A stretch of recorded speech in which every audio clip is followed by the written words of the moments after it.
Et voyez les chrétiens qui prétendent qu'il n'y a rien de tel comme une église.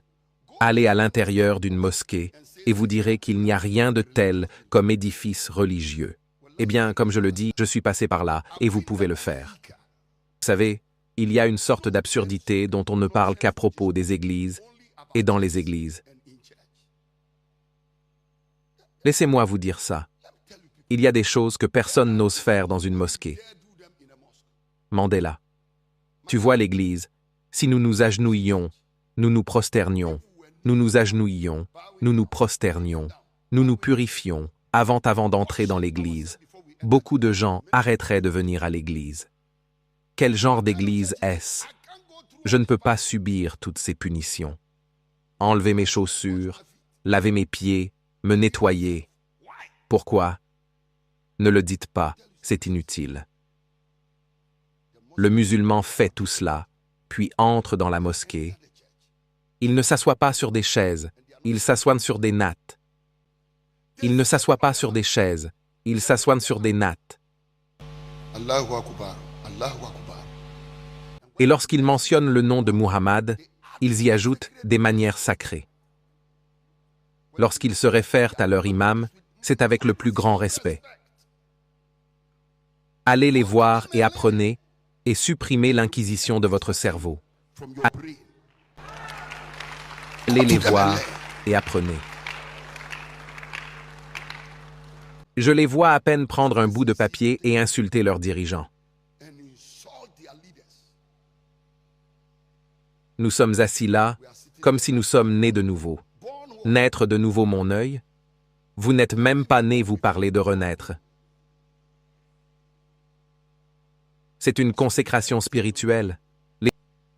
Les réunions sont trop nombreuses.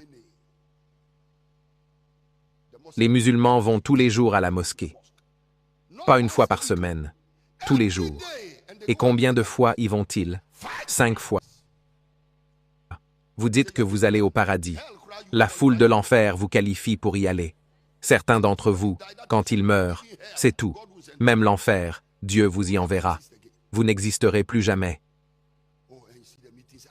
Oh, et vous voyez, les réunions sont trop nombreuses. Et les prières sont trop nombreuses. Et d'autres prient 5 fois par jour. Tous les jours, à 12 heures, vous êtes à la mosquée. Tous les jours, des hommes d'affaires, des riches, des pauvres. Vous pouvez voir un musulman, très riche, un entrepreneur. Il prend sa voiture et va s'agenouiller, et se prosterner avec les membres ordinaires, les roturiers. Et je ne pense pas qu'ils entrent dans la mosquée avec leurs chaussures. Je prêche, pourquoi n'applaudissez-vous pas?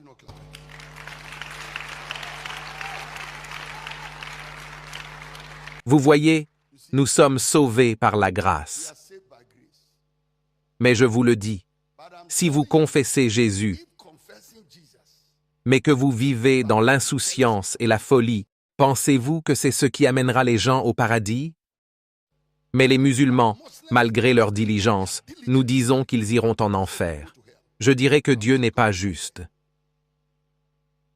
Pourquoi des gens négligents comme nous, qui ne sont pas sérieux? La seule chose que nous avons faite est d'étudier et de dire « Jésus, je te reçois comme mon Seigneur et mon Sauveur personnel. » Et c'est tout.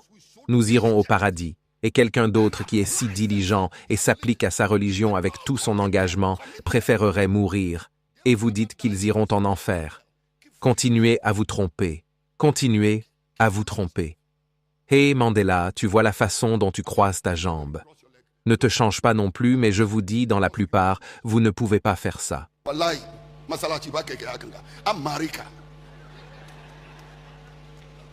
Pourquoi n'applaudissez-vous pas?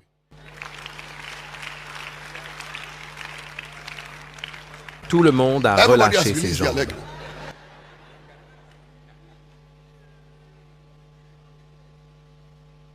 Je ne vous enseigne rien. Si vous voulez devenir un bon chrétien un jour, supplie l'imam de te permettre d'aller à la mosquée pendant 1 semaine, tu changeras.